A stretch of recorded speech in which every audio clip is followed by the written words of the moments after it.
হরে কৃষ্ণ। সুপ্রিয় ভক্তবৃন্দ, আমি এখন শ্রীমদ্ ভগবদ্গীতার প্রথম অধ্যায়ের 16তম শ্লোক, 17তম এবং 18তম শ্লোক পাঠ করার চেষ্টা করছি। আপনারা সবাই আমার জন্য আশীর্বাদ করবেন। হরে কৃষ্ণ। ওম নমো ভগবতে বাসুদেবায়। ওম নমো ভগবতে বাসুদেবায়।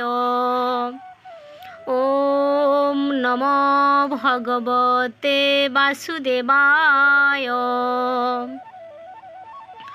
ওম অজ্ঞানতিমিরান্ধ্রস্য জ্ঞানাঞ্জনশলাকয়া চক্ষুরুন্মীলিतं येन তস্मै শ্রীগুরুবে নমঃ। শ্রীচৈতন্যমনোভীষ্টং স্থাপিतं येन ভূতলে স্বয়ং রূপং কদা মহ্যং দদাতি সপদান্তিকम्। শ্রীমদ্ভগবদ্গীতা যথাযথ। অনন্ত বিজয়ম রাজা কুন্তি পুত্র যুধিষ্ঠিরঃ নকুলঃ সহদেবশ্চ সুঘোষমণিপুষ্পকৌ। শ্লোক নং 16। কাশ্যশ্চ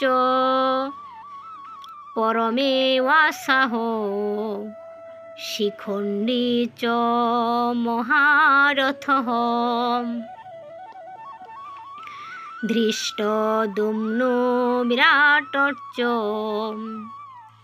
সাত্যকী চ পরাজিতঃ। শ্লোক নং 17।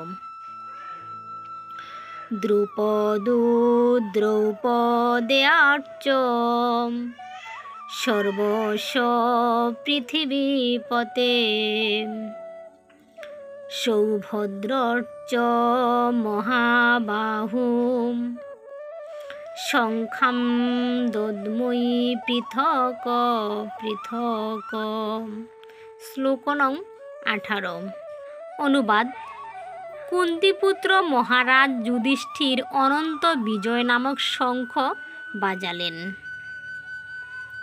এবং নকুল ও সহদেব বাজালেন সুঘোষ ও মণিপুষ্পক নামক শঙ্খ।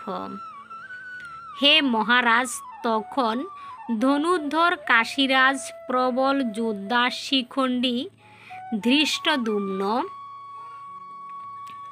বিরাট অপরাজিত সাত্যকী, দ্রুপদ, দ্রৌপদীর পুত্রগণ, সুভদ্রার মহাবলবান পুত্র এবং অন্য সকলে তাদের নিজ নিজ পৃথক শঙ্খ বাজালেন।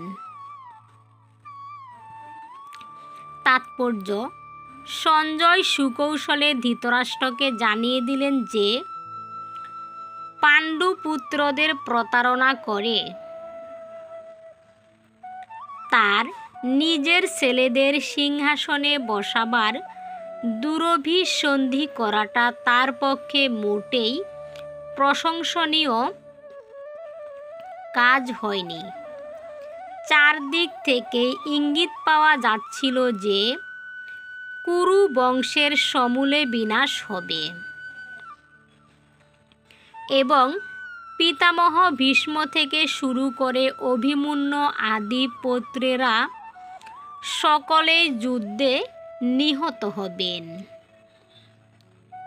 পৃথিবীর নানা দেশ থেকে উপস্থিত রাজা, মহারাজা ও রথী মহারথীরা সকলেই নিহত হবেন।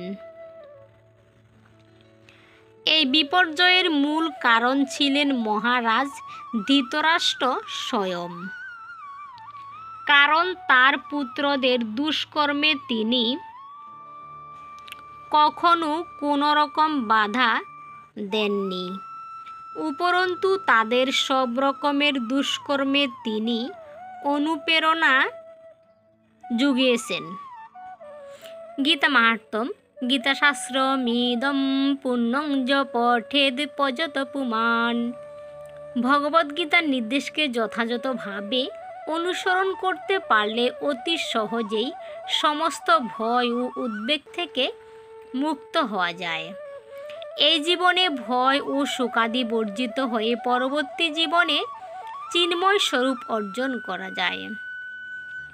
গঙ্গা গীতা চ সাবিত্রী সীতা সত্তা পতিব্রতা ব্রহ্মাবলী ব্রহ্মবিদ্যা ত্রিসন্ধ্যা মুক্তিগেহিনী অর্ধমাত্রা চিদানন্দা ভবগ্নি ভ্রান্তিনাশিনী বেদত্রয়ী পরানন্দা তত্ত্বার্থ জ্ঞানমঞ্জুরি।